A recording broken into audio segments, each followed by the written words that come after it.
कहानी की शुरुआत लोगिनी मारोनी नाम के एक आदमी से होती है। वो एक बार के अंदर कुछ लोगों के साथ बैठा फुटबॉल मैच देखते हुए ड्रिंक कर रहा था। फिर थोड़ी देर बाद वो एक क्लब में पार्टी करने गया। वही उसकी नजर एक खूबसूरत लड़की पर गई। तब लड़की उसे अपने साथ एक तरफ लेकर गई और दोनों एक दूसरे के करीब आ गए। लेकिन तभी अचानक सीन बदल गया और हमें पता चला कि ये सब बस एक सपना था। मारोनी अपने अपार्टमेंट में अकेला नींद से जागता है। उसके चेहरे पर साफ दिखाई दे रहा था कि वो अपनी जिंदगी से बिल्कुल भी खुश नहीं है। ऐसा लग रहा था जैसे उसकी पूरी जिंदगी उम्मीदों के बिल्कुल उलट चल रही हो। फिर हमें पता चला कि मारोनी एक कैश ट्रक का ड्राइवर है। उसका रोज एक जैसा ही रूटीन है। वो अलग अलग जगहों से कैश कलेक्ट करता और उसे सेफ जगह तक पहुंचाता। ट्रक के अंदर उसके साथ अलवाइस जागो नाम का एक एम्प्लॉय भी रहता है, जिसका काम अलग अलग जगहों से मनी बैग उठाकर वैन में रखना है। कैश हमेशा बैग में सील होकर आता है। उनकी सेफ्टी के लिए एक पुलिस की सिक्योरिटी कार पूरे रास्ते ट्रक के आगे आगे चलते रहती है। ट्रक चलाते हुए मारोनी फिर से अपनी जिंदगी को लेकर शिकायतें शुरू कर देता है। वो कहता है कि ये कंट्री रहने लायक नहीं है और वो अगले 3 महीनों के अंदर यहाँ से हमेशा के लिए चला जाएगा। उसका सपना कोस्टा रिका जाकर अपने दोस्त लुजियानो के साथ बीच बार खोलने का है। जाको उसकी सारी बातें चुपचाप सुनता रहता है, लेकिन उसके चेहरे से साफ पता चल रहा था कि वो मारोनी की रोज रोज की शिकायतों से बहुत परेशान हो चुका है। कुछ समय बाद मारोनी अपने दोस्त लुजियानो और बोडेन से मिलता है। तीनों न्यूज देख रहे थे। टेलीविजन पर नापेस के सेंट्रल पोस्ट ऑफिस में हुई एक बड़ी रॉबरी की खबर दिखाई जा रही थी।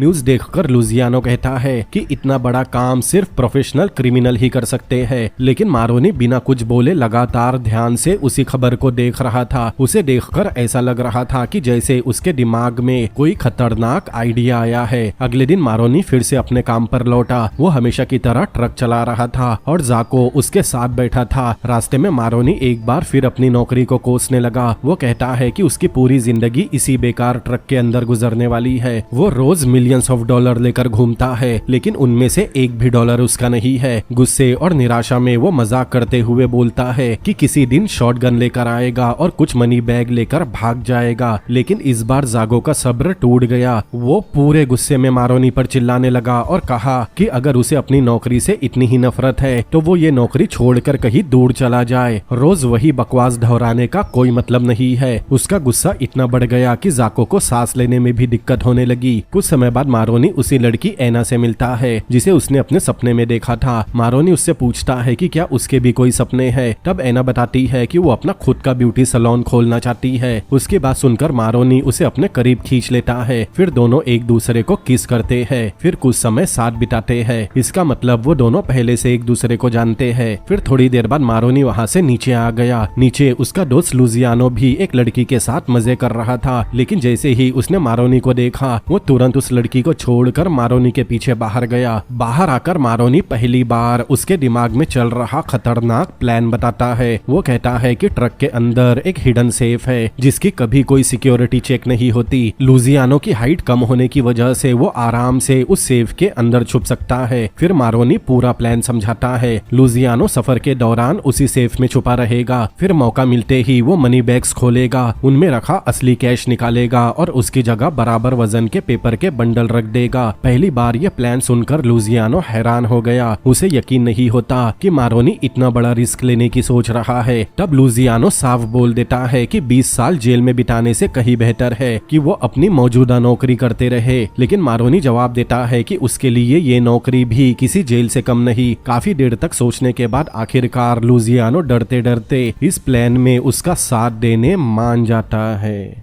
इसके बाद मारोनी एक मैप निकालकर पूरी रॉबरी की प्लानिंग समझाता है। वो बताता है कि सेंट्रल पोस्ट ऑफिस पहुंचने से पहले ट्रक कुल 10 अलग अलग कलेक्शन पॉइंट पर रुकता है। फिर जब ट्रक आखिर में सेंट्रल पोस्ट ऑफिस पहुंचता है तब वहां मौजूद पुलिस ऑफिसर अपने स्टेशन चले जाते हैं और मारोनी को ट्रक वापस हेडक्वार्टर छोड़ना होता है। वही कुछ मिनट उनका सबसे बड़ा मौका होगा, क्योंकि लुजियानो ने जो पैसे बदले होंगे और उन्हें लेकर वो सेफ में छुपा होगा। हेडक्वार्टर जाते समय बीच रास्ते में ही लुजियानो पैसे लेकर उतर जाएगा और किसी को जरा भी शक नहीं होगा। अब प्लान को कामयाब करने के लिए वो सबसे पहले असली कैश का वजन निकालते हैं। मारोनी बताता है कि लगभग $1 मिलियन का वजन करीब 13 किलो होता है। इस हिसाब से करीब $10 मिलियन को बदलने के लिए उन्हें लगभग 130 किलो पेपर की जरूरत पड़ेगी। इतनी बड़ी मात्रा में पेपर कहाँ से आएगा, ये सोचकर लुजियानो परेशान हो गया। तभी उसे अपने भाई बोर्डन की याद आई, जिसे मैगजीन कलेक्ट करने का अजीब शौक है। बोर्डन वैसे भी अपनी पुरानी मैगजीन बेचने वाला था, इसीलिए लुजियानो उसे मनाकर सारी मैगजीन ले लेता है। दूसरी तरफ मारोनी बताता है कि मनी बैग्स को सील करने के लिए एक खास पंचिंग टूल का इस्तेमाल किया जाता है। अगर वो टूल उनके पास नहीं होगा तो रॉबरी के बाद बैग दोबारा सील नहीं किए जा सकेंगे। इसीलिए मारोनी ऑफिस से चोरी छुपे ऐसा ही एक पंचिंग टूल चुरा लेता है। इसके बाद उनकी सारी तैयारी शुरू हो गई। दोनों मैगजीन के पेपर को बिल्कुल करेंसी नोट्स के बराबर साइज में काटना शुरू करते हैं, ताकि फेक बंडल देखने में भी असली जैसे लगे। मारोनी पहले से ही टाइमिंग का खास ध्यान रख रहा था। वो बताता है कि पूरी अदला बदली सिर्फ उसी समय होगी जब जागो अलग अलग ऑफिस के अंदर जाकर मनी बैग कलेक्ट कर रहा होगा। इसीलिए वो कई दिनों तक चुपचाप ये भी नोटिस करता है कि जागो हर कलेक्शन पॉइंट पर ट्रक से कितनी देर के लिए बाहर रहता है। लेकिन जब पहली बार लुजियानो को कार की ट्रंक में डालकर प्रैक्टिस की गई तो लुजियानो बुरी तरह फेल हो गया। सेफ के अंदर छुपकर काम करना उसकी उम्मीद से कहीं ज्यादा मुश्किल निकला, क्योंकि अंदर बिल्कुल अंधेरा होता है और जगह बहुत कम है और यहाँ तक कि सांस लेना भी आसान नहीं। इतनी कम जगह में इतनी तेजी से मनी बैग बदलना लगभग नामुमकिन है। काफी कोशिशों के बाद लुजियानो कहता है कि ये रॉबरी सिर्फ 2 लोगों के भरोसे नहीं हो सकती।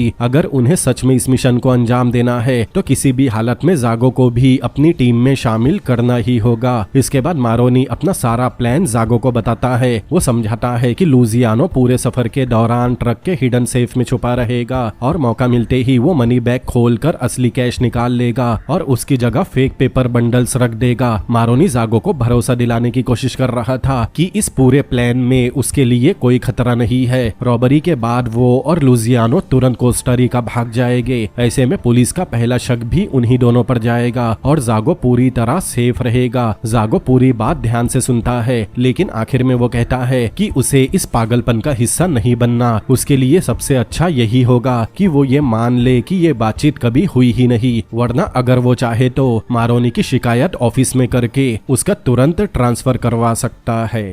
अब मारोनी को अच्छी तरह समझ में आ गया था कि जागो के बिना ये रॉबरी करना लगभग नामुमकिन है। फिर कुछ समय बाद वो एना को उसके वर्क प्लेस पर काम करते हुए देखता है। उसे देखकर मारोनी मन ही मन सोचता है कि वो सिर्फ अपने ही नहीं बल्कि एना का भी सपना पूरा करेगा। फिर कुछ समय बाद लुजियानो और जागो एक क्लब में गेम खेल रहे थे। तभी वहाँ मारोनी पहुंचा। इस क्लब में जागो को देखकर वो हैरान था, लेकिन वो फिर भी आखिरी बार जागो को मनाने की कोशिश करने लगा। तब काफी देर तक सोचने के बाद जागो अपना फैसला बदलता है, लेकिन वो एक शर्त रखता है कि रॉबरी के बाद मिलने वाला पैसा तीनों के बीच बराबर बांटा जाएगा। तब मारोनी बिना हिचकिचाए ये शर्त मान लेता है और अब जागो भी ऑफिशियली इस खतरनाक प्लान का हिस्सा बन गया था। इसके बाद मारोनी एक टेलर शॉप पर गया ताकि अपने लिए नए कपड़े सिलवा सके। वही इंतजार करते हुए उसकी नजर लूपो नाम के आदमी पर पड़ी। मारोनी ने उसे देखते ही पहचान लिया। दरअसल लूपो एक बॉक्सर था जिसे लोग द वुल्फ नाम से जानते थे। तब मारोनी मजाक में ये भी कहता है कि उसने एक बार लूपो पर बेट लगाकर काफी पैसे गवाए थे, लेकिन उसे पता नहीं था कि लूपो भी उसे अच्छी तरह जानता है। अब लूपो मारोनी को कैसे जानता है ये हमें आगे पता चलेगा। फिर थोड़ी देर बाद मारोनी कपड़े पसंद करने अंदर चला गया। टेलर उससे पूछता है कि क्या वो किसी खास मौके के लिए कपड़े ले रहा है, लेकिन मारोनी मुस्कुराकर उसकी बात टाल देता है और वहाँ से निकल जाता है। इसके बाद मारोनी और लुजियानो पासपोर्ट साइज फोटो खिंचवाते हैं। दरअसल उन्हें रॉबरी के बाद कंट्री छोड़ने के लिए फेक पासपोर्ट चाहिए थे। बाद में मारोनी वही फोटोज जागो को देता है ताकि वो फेक पासपोर्ट का इंतजाम कर सके। आखिरकार वो दिन भी आ ही गया जिसका तीनों को लंबे समय से इंतजार था। रॉबरी शुरू होने वाली थी। सुबह हमेशा की तरह मारोनी ट्रक लेकर निकला। दूसरी तरफ जागो भी रोज की तरह अलग अलग जगहों से मनी बैग कलेक्ट करके ट्रक में रखने लगा, लेकिन इस बार किसी को पता नहीं होता कि ट्रक के हिडन सेफ के अंदर लुजियानो पहले से छुपा हुआ है। जैसे ही ट्रक आगे बढ़ता है, लुजियानो धीरे से सेफ से बाहर निकला। वो फ्लैशलाइट जलाकर एक एक मनी बैग खोलकर उसमें से असली कैश निकालकर उसका वजन चेक करता है। फिर उसकी जगह बिल्कुल बराबर वजन वाले मैगजीन पेपर के फेक बंडल रख देता है। इसके बाद वो बैग को दोबारा उसी तरह सील कर देता है और असली कैश को हिडन सेफ में छुपाता है। हर बार जब ट्रक किसी नए कलेक्शन पॉइंट पर पहुंचने वाला होता, लुजियानो जल्दी से वापस सेफ के अंदर छुप जाता ताकि जागो जब ट्रक का डोर खोले तो किसी को उस पर शक न हो। जैसे ही ट्रक फिर से चलता है, लुजियानो दोबारा बाहर निकलकर वही प्रोसेस दोहराता है। पूरे ऑपरेशन के दौरान मोरिनी लगातार लुजियानो से छुपकर बात कर रहा था। वो उसे हर बार बता रहा था कि अगले स्टॉप तक कितना समय बचा है ताकि लुजियानो सही समय पर वापस सेफ में छुप जाए। लेकिन तभी अचानक एक बड़ी प्रॉब्लम आ गई। दरअसल रास्ते में आगे चल रही पुलिस व्हीकल अचानक रुक गई। उसे देखकर मारोनी को भी जोर से ब्रेक लगाने पड़े। तब ट्रक के अंदर काम कर रहे लुजियानो के हाथ से फ्लैशलाइट छूटकर टूट गई और अचानक बहुत अंधेरा हो गया। अब लुजियानो घबरा गया और तुरंत मारोनी को बताया कि बिना रोशनी के वो काम नहीं कर सकता। दूसरी तरफ जागो भी बुरी तरह घबरा गया। उसे लगने लगा कि अब रॉबरी फेल हो जाएगी क्योंकि लाइट के बिना मनी बैग दोबारा ठीक तरीके से सील करना इम्पॉसिबल है। ऐसे मुश्किल समय में मारोनी तुरंत नया सोल्यूशन निकालता है। वो लुजियानो से पूछता है कि क्या वो फ्लैशलाइट की जगह लाइटर की रोशनी में काम कर सकता है। लुजियानो कुछ टाइम सोचने के बाद कहता है कि वो कोशिश करेगा। अब अगले कलेक्शन पॉइंट पर जागो ऑफिस के अंदर मनी बैग लेने गया। तब इस बार वो चुपके से मारोनी का लाइटर भी अपने हाथ में रखता है और वापस लौटने के बाद वो ट्रक का डोर खोलता है और पुलिस ऑफिसर को शक हुए बिना मनी बैग के साथ लाइटर भी अंदर लुजियानो की तरफ फेंक देता है। अब लुजियानो लाइटर की छोटी सी रोशनी के सहारे काम फिर से शुरू करता है। वो एक एक करके सभी बैग खोलता है और असली कैश निकाल कर उसकी जगह फेक पेपर बंडल्स रखता जाता है। लेकिन कई सारे स्टॉप के बाद लाइटर का फ्यूल भी खत्म हो गया और उसकी फ्लेम बुझ गई। लुजियानो तुरंत मोरिनी को बताता है कि अब उसके पास रोशनी का कोई सोर्स नहीं बचा। तब मारोनी एक बार फिर अपना प्रेजेंस ऑफ माइंड दिखाता है। वो अगले कलेक्शन पॉइंट पर जानबूझकर अपने ट्रक को पुलिस व्हीकल के बिल्कुल पास लेकर गया। फिर बड़े आराम से एक पुलिस ऑफिसर से अपनी सिगरेट जलाने के लिए उससे लाइटर मांगा। ऑफिसर को बिल्कुल भी शक नहीं होता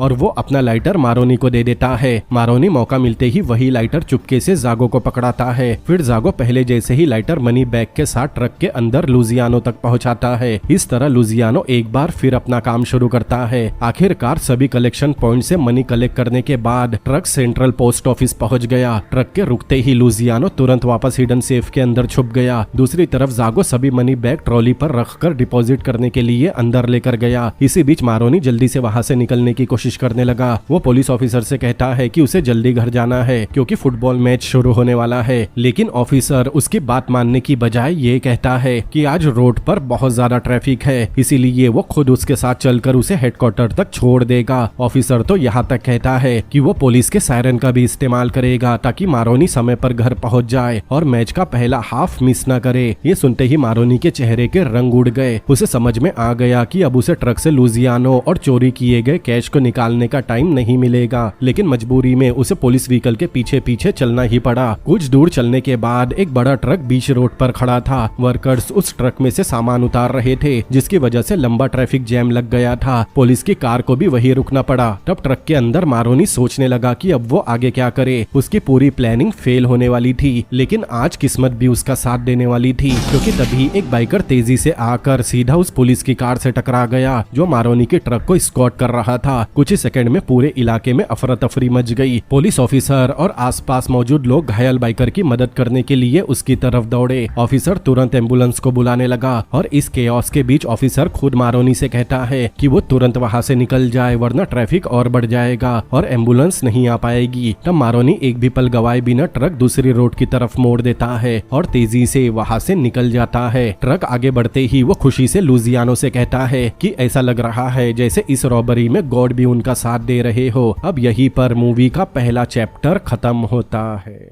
अब मूवी का दूसरा चैप्टर शुरू होता है जिसका नाम है द हंटर। अब कहानी मारोनी पर नहीं बल्कि ऑलवेज जागो पर फोकस करती है। हम जागो को उसके घर में बैठे फुटबॉल मैच देखते हुए देखते हैं। उसकी पसंदीदा टीम लगातार हार रही थी जिस वजह से उसका गुस्सा बढ़ता ही जा रहा था। उसकी वाइफ चुपचाप उसे देख रही थी। धीरे धीरे ये भी समझ में आने लगा कि मारोनी की तरह जागो भी अपनी जिंदगी और अपनी नौकरी से बिल्कुल भी खुश नहीं है। बाहर से वो शांत दिखाई देता है लेकिन उसके अंदर भी साल सालों की निराशा और फ्रस्ट्रेशन जमा हो रहा है और वो अपनी फीलिंग्स बाहर भी नहीं निकालता। एक दिन वो अपने परिवार के साथ अपनी बेटी का 9वां बर्थडे मनाता है। वो बड़े प्यार से उसे गिफ्ट देता है। गिफ्ट खोलते ही उसकी बेटी बहुत खुश होती है, लेकिन तभी जोगो की वाइफ ताना मारते हुए कहती है कि उसे अपनी बेटी को इससे भी महंगा गिफ्ट देना चाहिए था। उसकी इस बात से साफ पता चलता है कि परिवार की आर्थिक हालत अच्छी नहीं है। फिर कुछ समय बाद जागो मार्को की टेलर शॉप पर रिपेयर का काम करने गया। काम खत्म होने के बाद वो मार्को से अपनी मेहनत की पेमेंट मांगता है। तब मार्को हंसते हुए कहता है कि वो वहाँ कोई चैरिटी करने के लिए खड़ा नहीं है, उसे उसके पैसे मिल जाएंगे। इसी दौरान जब जागो कपड़े बदलने लगा, उसकी नजर जागो के सीने पर बने सर्जरी के निशान पर गई। तब वो पूछता है कि क्या उसकी डबल बाईपास सर्जरी हुई थी या ट्रिपल बाईपास। जागो बताता है कि उसकी डबल बाईपास सर्जरी हुई थी। तब मार्को कुछ टाइम के लिए चुप हो गया। फिर बताया कि उसके पिता की भी कई बार बाईपास सर्जरी हुई थी। फिर बताया कि उसके पिता की भी कई बार बाईपास सर्जरी हुई थी, लेकिन उन्होंने कभी आराम नहीं किया। वो लगातार काम करते रहे और आखिरकार इसी वजह से उनकी मौत हुई। मार्को जाको को समझाते हुए कहता है कि वो बिल्कुल उसके पिता के जैसा बनता जा रहा है। वो हमेशा भाग दौड़, तनाव और हर समय काम में डूबा रहता है। और ये सही भी था, क्योंकि जागो अपनी परेशानियों की वजह से एक साथ 2 या 3 जॉब करता है ताकि किसी तरह घर का खर्चा चला सके। दिन भर अलग अलग काम करने के बाद रात में वो एक क्लब में भी काम करता है। वही उसका दोस्त वुल्फ, जिसे लूपो के नाम से भी जाना जाता है, वो भी वही मौजूद था। ये लूपो याद है आपको? लूपो मारोनी से उसी टेलर की शॉप पर मिला था जहाँ अभी अभी जाको काम करके आया है। फिर कुछ देर बाद वुल्फ की गर्लफ्रेंड जीना वहाँ आई और सबके सामने लूपो को किस करने लगी। अगली सुबह उठते ही जापो अपनी मेडिसिन लेता है और रेगुलर चेकअप के लिए डॉक्टर के पास गया। तब जांच करने के बाद डॉक्टर ने बताया कि उसका हार्ट अभी भी ठीक से काम नहीं कर रहा। ये सुनकर जागो परेशान हो गया। वो गुस्से में कहता है कि उसने डॉक्टर की हर सलाह मानी और सभी मेडिसिन भी समय पर ली, फिर भी उसकी हालत बिगड़ती क्यों जा रही है। तब डॉक्टर शांति से समझाता है कि बस मेडिसिन लेने से कुछ नहीं होगा। उसकी सबसे बड़ी बीमारी स्ट्रेस है। वो अपने शरीर को कभी आराम नहीं देता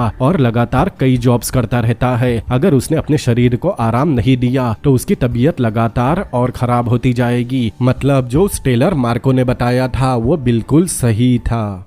अब कुछ समय बाद जब जागो अपने घर पर आया तब उसे एक कॉल आई। कॉल खत्म होते ही वो जल्दी से बाहर जाने लगा। उसे देखकर उसकी वाइफ को शक होता है। वो पूछती है वो कहाँ जा रहा है। तब जागो निराशा और मजाक करते हुए कहता है कि वो फिक्र ना करे, क्योंकि अभी वो कोई भी अफेयर अफोर्ड नहीं कर सकता और ना ही किसी लड़की का खर्चा उठा सकता है। इतना कहकर वो घर से निकल गया। इसके बाद जागो अपने दोस्त वुल्फ की गर्लफ्रेंड जीना के पास पहुंचा। जीना कुछ लोगों के साथ बैठी ड्रिंक कर रही थी। जागो उसे अपनी कार में बैठाकर वहां से लेकर चला गया, लेकिन जागो को बिना बताए उसकी वाइफ भी वहां पहुंच गई और अपनी आंखों से जागो को जीना के साथ जाते हुए देख लिया। अब उसके मन में शक पहले से भी ज्यादा बढ़ गया। अगले दिन जागो फिर अपने काम पर पहुंचा। वहां मारोनी उसे ट्रक रॉबरी का प्लान बताने लगा। तब जागो ने उसे मना तो कर दिया था, लेकिन अंदर ही अंदर वो अपनी जिंदगी में बहुत परेशान था। उसकी सेहत लगातार खराब हो रही थी। वो बिना रुके दिन रात काम कर रहा था और पैसों की तंगी से भी वो बहुत परेशान था। तब उसी शाम जागो उसी क्लब में पहुंचा जहां मारोनी अक्सर हैंग आउट करता है। तब वहां उसकी मुलाकात लुजियानो से हुई। फिर दोनों गेम खेलते हुए बातचीत करने लगे। जागो ध्यान से लुजियानो को देखता है। वो समझना चाहता था कि जिन लोगों के साथ वो इतना बड़ा जोखिम लेने जा रहा है आखिर वो लोग कैसे हैं। फिर कुछ देर बाद मारोनी भी वहां पहुंचा। वो जागो से पूछता है कि वो यहाँ क्यों आया है। तब जागो शांति से जवाब देता है कि किसी के साथ इतना बड़ा काम करने से पहले वो उसे अच्छी तरह जानना चाहता था। तब आखिरकार जागो इस रॉबरी में शामिल होने मान गया। इसके बाद मारोनी, जागो और लुजियानो तीनों मिलकर अपनी पूरी प्लानिंग के मुताबिक ट्रक रॉबरी को सक्सेसफुली अंजाम देते हैं। जब सभी मनी बैग लेकर सेंट्रल पोस्ट ऑफिस पहुंचे तभी एक नई परेशानी सामने आ गई। आगे चल रहा पुलिस ऑफिसर अचानक मारोनी से कहता है कि वो उसका लाइटर वापस कर दे जो उसने रास्ते में सिगरेट जलाने उसे दिया था। ये सुनते ही मारोनी के होश उड़ गए, क्योंकि वो लाइटर अभी भी ट्रक के अंदर लुजियानो के पास है। मारोनी जानबूझकर अपने पॉकेट में और ट्रक में लाइटर ढूंढने का नाटक करने लगा। फिर ऑफिसर से कहा कि वो उसके लिए नया लाइटर खरीद देगा, लेकिन ऑफिसर साफ मना करता है कि वो कोई नॉर्मल लाइटर नहीं है, वो पुलिस डिपार्टमेंट की प्रॉपर्टी है और उसे लाइटर वापस करना ही होगा। अब मारोनी के पास सोचने के लिए सिर्फ कुछ ही सेकंड थे। वो ट्रक के अंदर लाइटर ढूंढने का नाटक करते हुए चुपके से ट्रक का लॉक खोलता है। उसी समय हिडन सेफ के अंदर छुपा हुआ लुजियानो धीरे से लाइटर जागो के हाथ में पकड़वाता है और अगले ही सेकंड जागो बिल्कुल नॉर्मली वो लाइटर पुलिस ऑफिसर को वापस करता है और इस तरह एक बार फिर तीनों बिना किसी शक के बड़ी मुसीबत से बच निकलते हैं। उस शाम जागो अपने दोस्त वुल्फ के साथ बैठा था। वो गुस्से में कहता है कि आज उन दोनों पागलों की वजह से वो लगभग पकड़ा ही गया था। वुल्फ उसकी पूरी बात सुनने के बाद कहता है कि मारोनी और लुजियानो जैसे लोग इतने सारे चोरी के पैसों के लायक नहीं है। फिर वो जागो की तरफ देखकर एक खतरनाक आइडिया देता है कि अगर जागो चाहे तो वो खुद मारोनी और लुजियानो को बॉर्डर तक छोड़ने जाएगा, लेकिन वहां पहुंचकर वो गन दिखाकर दोनों को डरा देगा और सारा पैसा अपने कब्जे में ले लेगा और फिर दोनों मिलकर चोरी की पूरी रकम आपस में बराबर बांट लेंगे। जागो वुल्फ की बात समझ गया था और अब उसे एक नया लालच आ गया था। इसके बाद कहानी थोड़ी देर के लिए फ्लैशबैक में गई। रॉबरी के बाद जब जागो अपने घर लौटा, उसने अपनी पत्नी और बेटी को चैन से सोते हुए देखा। उन दोनों को देखने के बाद वो सीधे बाथरूम में चला गया। वहां जाकर वो नहाते हुए अपने हाथ धोने लगा। उसके हाथ पूरे मिट्टी से भरे हुए थे, लेकिन जैसे जैसे वो उन्हें साफ करता है उसके चेहरे पर घबराहट और गिल्ट साफ दिखाई देता है। ऐसा लग रहा था जैसे उसके दिल में कोई बहुत बड़े गुनाह का बोझ हो। लेकिन सीन यहीं पर कट हो गया। अगले सीन में हम जागो को हॉस्पिटल में देखते हैं। दरअसल जागो को हार्ट अटैक आया था, इसीलिए उसे हॉस्पिटल में भर्ती किया गया था। कुछ देर बाद जब उसे होश आया तो उसकी वाइफ बताती है कि 2 पुलिस ऑफिसर उससे मिलने आए थे। वो उससे कुछ सवाल पूछना चाहते हैं। ये सुनते ही जागो तुरंत अपनी वाइफ को वार्न करता है कि अगर पुलिस उससे पूछे कि हार्ट अटैक आने से पहले वो कहाँ था तो उसे यही कहना है कि वो पूरी रात घर पर उसी के साथ था। कुछ देर बाद दोनों पुलिस ऑफिसर जागो से पूछताछ कर रहे थे। सबसे पहले वो पूछते हैं कि क्या मारोनी उसका दोस्त था, कि मारोनी सिर्फ उसके साथ काम करता था लेकिन उनकी दोस्ती कभी नहीं हुई। इसके बाद ऑफिसर्स ट्रक रॉबरी का जिक्र करते हैं कि इतनी बड़ी चोरी उसकी आंखों के सामने कैसे हो गई और उसे जरा भी शक नहीं हुआ कि शायद मारोनी ने उस समय असली मनी बैग बदल दिए होंगे जब वो अलग अलग ऑफिस के अंदर जाकर पेमेंट कलेक्ट करने में बिजी था। उसके मुताबिक मारोनी ने असली कैश निकाल कर उसकी जगह मैगजीन पेपर से भरे फेक बंडल्स रख दिए होंगे और उसे इस पूरी चाल की भनक तक नहीं लगी। जागो पूरे कॉन्फिडेंस से पुलिस से कहता है कि अगर वो सच में इस रॉबरी का हिस्सा होता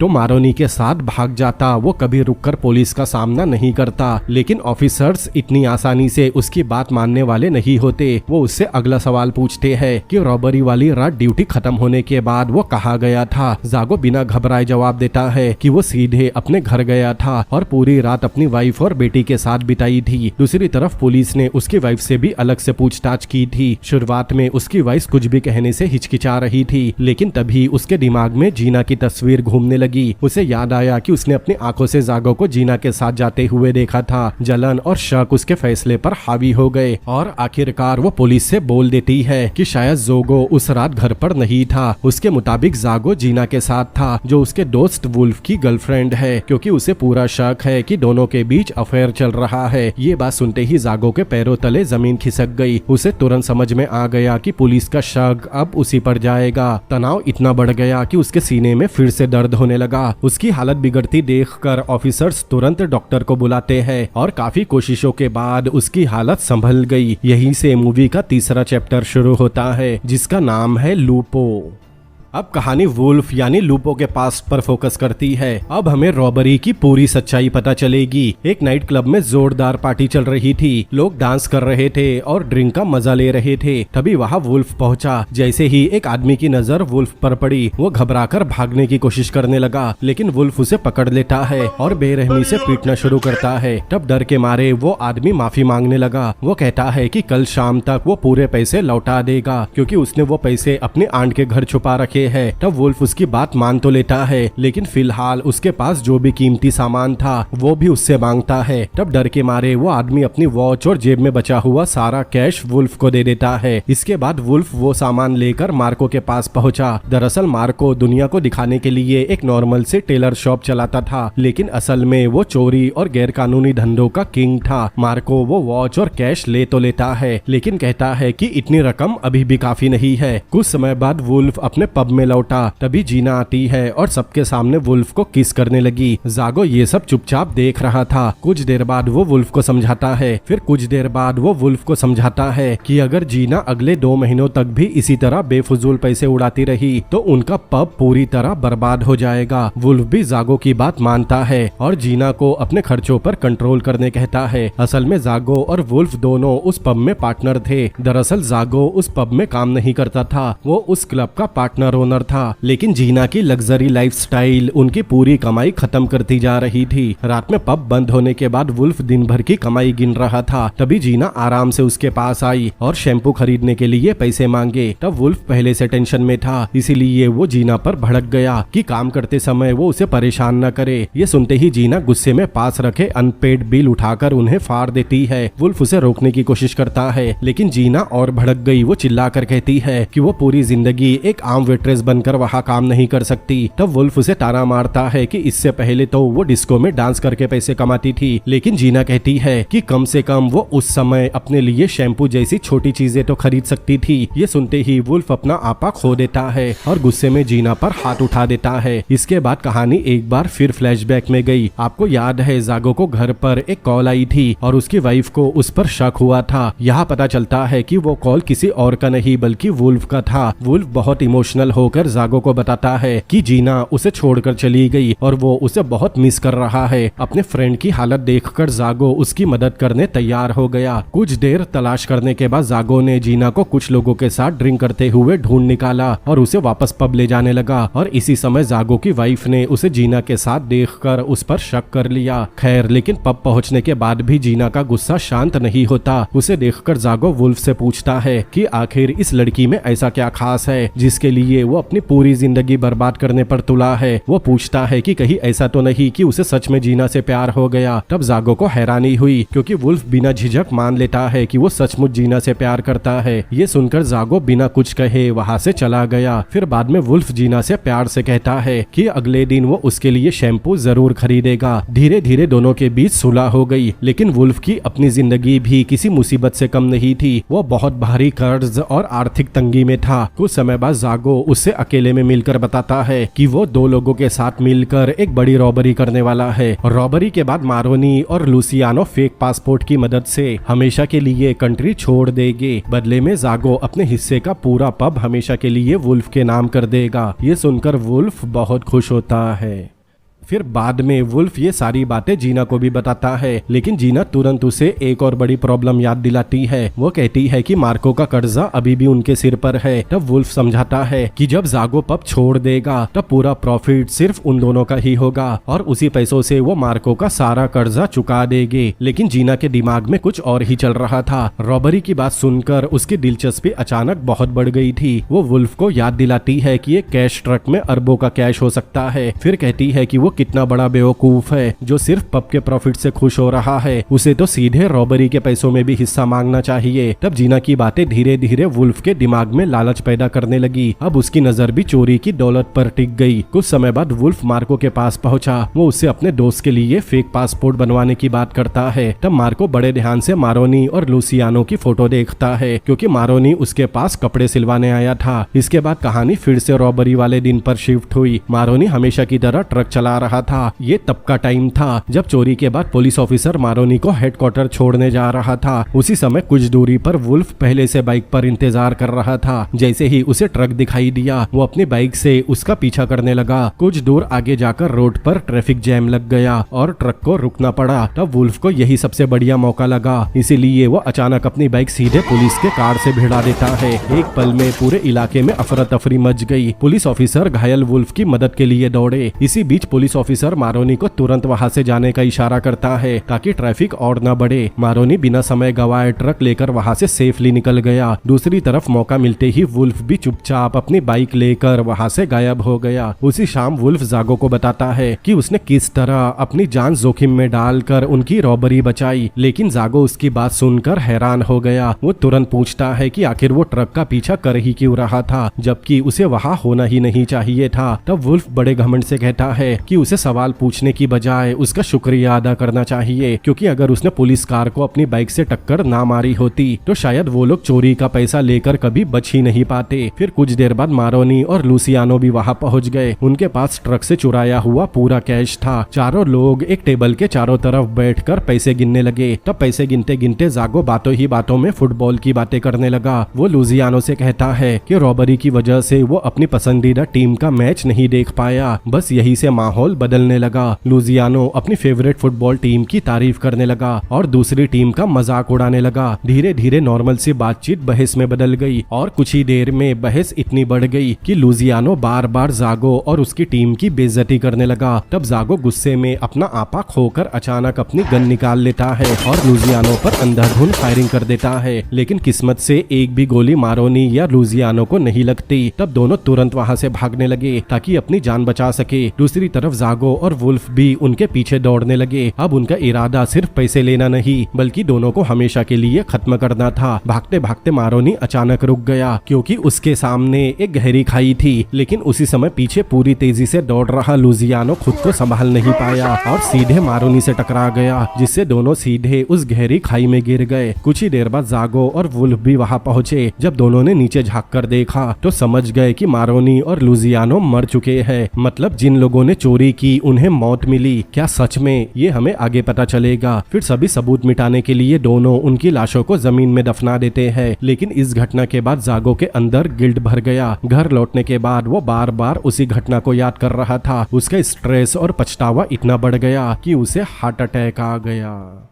इसके बाद अब कहानी फिर से हॉस्पिटल मतलब प्रेजेंट टाइम पर आती है। एक दिन वुल्फ की गर्लफ्रेंड जीना जागो से मिलने हॉस्पिटल आई। वो कहती है कि उसे पता है कि जागो ने रॉबरी का पूरा पैसा कहीं छुपा कर रखा है, लेकिन वो ये भी कहती है कि वो पैसे अपने लिए नहीं मांग रही, उसे वो पैसे वुल्फ के लिए चाहिए। तब जागो कहता है कि हॉस्पिटल से बाहर निकलते ही वो वुल्फ का हिस्सा उसे दे देगा, लेकिन जीना कहती है कि उसकी कंडीशन ऐसी है कि किसी को नहीं पता कि जागो हॉस्पिटल से जिंदा बाहर आएगा या नहीं। ये सुनकर जागो भड़क गया। वो जीना को तुरंत वहां से भगा देता है। तब जीना गुस्से में हॉस्पिटल से बाहर चली गई। इधर जीना और वुल्फ शहर छोड़कर कहीं दूर नई जिंदगी शुरू करने की तैयारी कर रहे थे, लेकिन उनके जाने से पहले ही अचानक मार्को उनके घर पर पहुंच गया। उसके हाथ में एक न्यूज़पेपर था, उसमें ट्रक रॉबरी की खबर छपी थी और पुलिस ने ऑफिशियली मारोनी और लुसियानो को इस चोरी का मेन क्रिमिनल बताया है। तब मार्को बताता है कि रॉबरी के लगभग एक हफ्ते पहले मारोनी उसके शॉप पर कपड़े सिलवाने आया था। फिर कुछ दिनों बाद वुल्फ भी उसके पास मारोनी और लुसियानो की फोटो लेकर फेक पासपोर्ट बनवाने आया था। अब न्यूज़पेपर में छपी फोटो देखकर मार्को को पूरी सच्चाई समझ में आ गई। कि जरूर वुल्फ का इस रॉबरी से कोई ना कोई कनेक्शन जरूर है और उसके पास चोरी के पैसों का बड़ा हिस्सा भी होगा। वुल्फ घबरा कर कहता है कि उसे किसी रॉबरी के बारे में कुछ नहीं पता, लेकिन मार्को उसकी एक नहीं सुनता। फिर अचानक वो जीना की तरफ मुड़ा। वो उसके लिए एक खास गिफ्ट लेकर आया था। वो एक खूबसूरत ड्रेस थी। मार्को जीना को वो ड्रेस पहनकर उसके सामने डांस करने कहता है। फिर मार्को ने आराम से अपनी गन टेबल पर रख दी। जीना चुपचाप ड्रेस बदलती है और डांस करना शुरू करती है, लेकिन वो सही मौके का इंतजार कर रही थी। जैसे ही मार्को का ध्यान हटा, जीना ने तुरंत टेबल पर रखी गन उठा ली और अगले ही सेकेंड उसने मार्को को गोलियों से भून दिया और मार्को मौके पर ही मर गया। लेकिन गोली चलाने के तुरंत बाद जीना खुद भी सदमे और डर की वजह से बेहोश हो गई।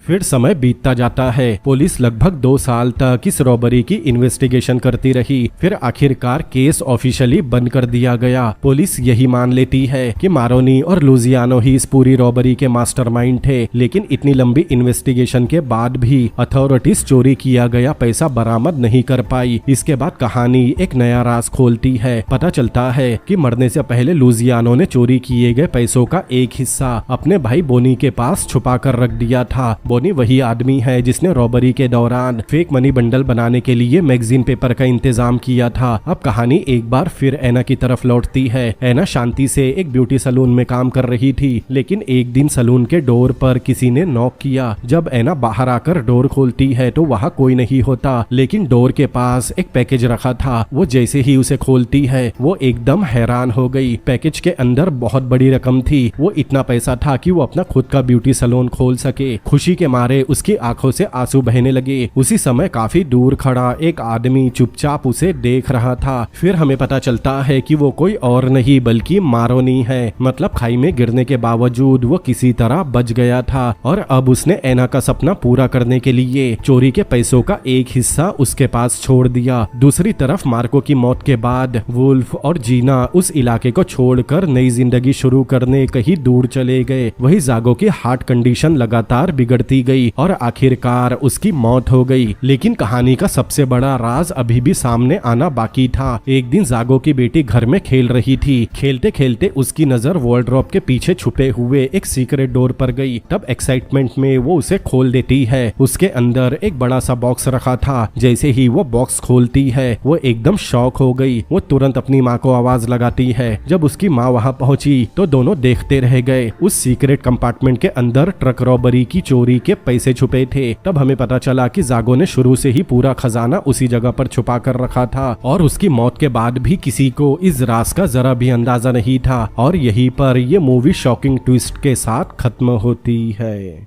तो दोस्तों कैसी लगी आपको ये मूवी मुझे कमेंट करके जरूर बताएं। और अगर आपको ये वीडियो पसंद आया हो तो इस वीडियो को लाइक करें, अपने दोस्तों के साथ शेयर करें और ऐसी और भी अमेजिंग मूवीज के एक्सप्लेनेशन देखने के लिए मेरे चैनल को सब्सक्राइब करें। तो मिलते हैं अगली बार किसी और अमेजिंग मूवी के एक्सप्लेनेशन के साथ। Peace out.